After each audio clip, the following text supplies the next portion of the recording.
How to cancel Gear Up Booster subscription. So first thing you want to do is go to your phone and account settings and then open the settings and the relevant account settings where you purchased the subscription. From there, you can locate the subscriptions. Like for your Apple account, you can go to the Apple and then go to your subscriptions and find the section or the menu related to the subscriptions.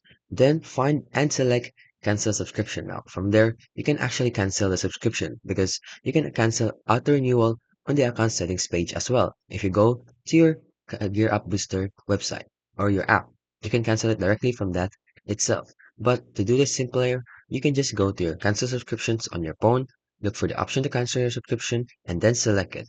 Then follow the on-screen instructions on your phone and the system will guide you through the cancellation process, which may include confirming your decision and potentially confirming the payment method. And it's that simple. And please keep in mind that if you wish to cancel the auto renewal to avoid charges, you must do so 3 days in advance of your billing date so that you won't be charged or get the money from your account.